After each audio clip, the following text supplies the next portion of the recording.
So now we've gone over how to do sponsored product campaigns, how to do sponsored brand campaigns. Now it's time to get into what type? Sponsored display. Now this is for what type of seller, what level? Do you think somebody who's selling on day one can do a sponsored display? Absolutely. I think if you run sponsored display appropriately, it can be for anyone. It can be as simple as taking your brand new product and targeting some of your competitors that have bad reviews. It can be a really easy campaign to run. Or we can go as complex as you're an advanced seller and you need to start layering in retargeting, or maybe you need to start layering in audience targeting. Sponsored display, if ran appropriately, has a little bit of something for everyone. All right, so whatever level of Amazon seller you are, let's hop back into the ad console and learn about sponsored display. Amazing. So we've talked about sponsored products. We've talked about sponsored brands, which is keywords and product targeting with a creative element. Now let's talk about sponsored display. So sponsored display is an interesting one. It's a fantastic ad type, but a lot of people aren't quite familiar with it because we're moving past just keyword targeting and product targeting, and we're adding an element of audience targeting and contextual targeting. That can be overwhelming to people and a little bit confusing. Sponsored display can also run off platform a little bit more frequently. So not only are we targeting people who are making searches on Amazon, but we're also targeting people who are off of Amazon. Display in general is a little overwhelming, but we're going to go through a really simple setup on how to get your sponsored display campaigns up and running. So we know how to navigate ad console. We're going to click sponsored display. Now the basics are the same: campaign name, portfolio, budget, start end date, ad group name, all of that similar. Now, you're familiar with optimization strategies. You've seen page visits versus reach, detailed page views. Again, whatever you're focused on, I like to focus on conversions. The goal of my campaign is to drive sales, so I'm going to select conversions. If you only want views and impressions, you are also familiar with that. Cost control. Again, if you're using software, let's turn that off. If you're not using software, you can apply this and set your controls here. Ad format, video or image. Again, we're very familiar with what that looks like. We're going to stick with an image at this point. Products to advertise, we're going to go back to our coffin shelf. Again, same foundation. Let's group our products by likeness. Now, targeting, this is where things get interesting. As per usual, I'm going to remove all of the added targets. I like having control over what I'm targeting. You can see that this can get a little bit more complicated because now I can target based on remarketing. I can target based on contextual, in-market audiences, or interest in lifestyle audiences. Now, the problem with this is, if I'm using keyword targeting and I'm targeting the term coffin shelf, I know someone is looking for coffin shelf. That is going to be my highest likelihood of someone buying. They're searching for my product exactly. If I'm targeting someone who I think is in market, you can see the suggestions here are Android users or off Amazon paint, wall treatment, and supply shoppers. That is a broad audience. Do we think there's correlation between Android users and people who buy a coffin shelf? Potentially, but do I want to target every single one and find out? I do not. So I'm going to go to browse, or let's just actually, can I search by Halloween or goth? So I can search by Halloween, and this is really important because audiences are insanely powerful if you know how to use them. Amazon has so much data. So let's say I'm selling prenatals. This is actually a really great example. If I'm selling prenatals, I want to look for someone in the audience of baby, because Amazon has the data to say this person purchased a car seat. They're probably getting ready to have a baby. I need to sell them my prenatals. That is how you start thinking about audiences. When you get into sponsored display and DSP in general, should all be bundled together, you're moving into this methodology of, they may not be ready to buy right at that moment. It's not always about ROAS. It's more about targeting someone who I know is likely to buy my product. So if I'm using this as an example, it's funny that it's pulling up Christmas when I type in Halloween. I'm going to have the opportunity to target horror movies and TV. If someone watches horror movies frequently, it's probably a good opportunity to sell them a coffin shelf. Out of curiosity, do you think we can target goth? We can. Fantastic.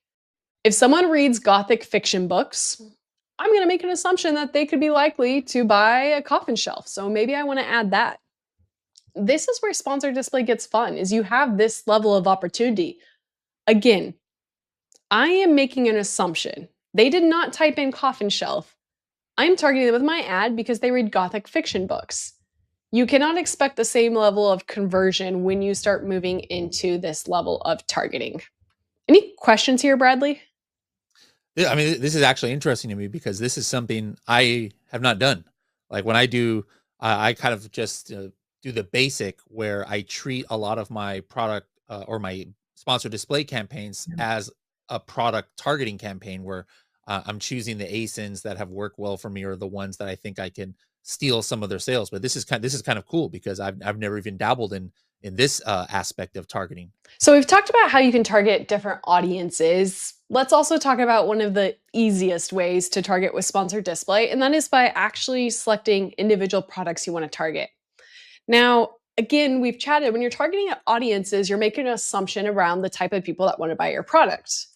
When you're actually looking at contextual, you are being a little bit more selective or being a little bit more granular. In my opinion, this is like going from an auto campaign where you're targeting broadly to a manual campaign where I'm saying, I want to target these specific products. We've chatted about this with sponsored products. We've chatted about sponsored brands, so no need to reinvent the wheel here. But as you can see, we can directly select the ASINs that we want to target, add them to our campaign, and then fast forward. We can set up and launch our ad. So it's relatively similar. But the last thing I want to mention in this section that I think makes sponsored display really powerful is this right here. We have the opportunity to remarket people who have viewed our listing. So think about that. Think about the number of times someone views your listing but doesn't end up purchasing. Maybe they get distracted. That's what I do. Maybe I add to cart and don't check out. I also do that frequently.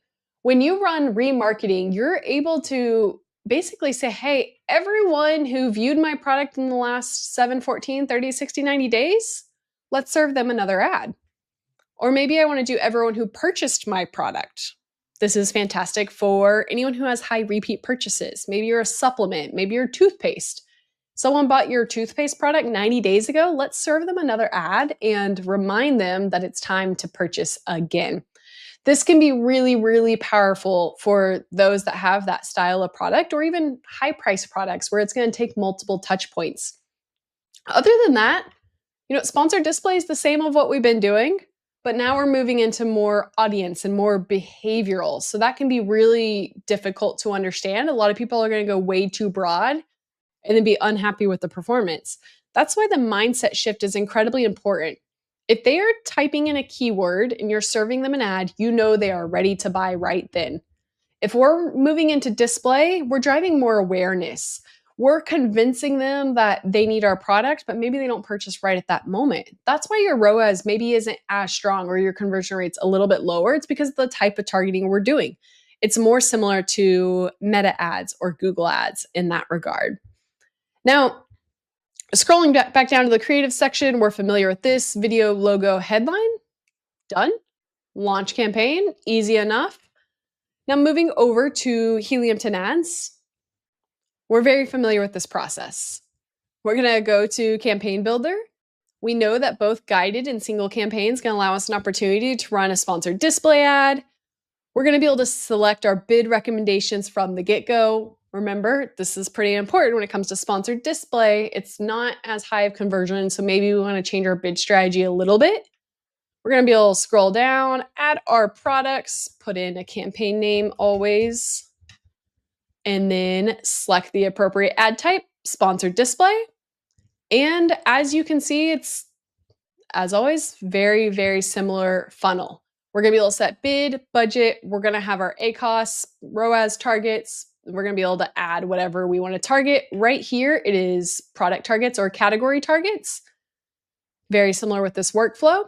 So you guys know what that looks like, but I would say that Helium 10 Ads takes the part of sponsored display that's a little bit complex, and that's the audience targeting, and simplifies it into what's probably the most powerful from a conversion standpoint, and that's targeting categories and targeting products.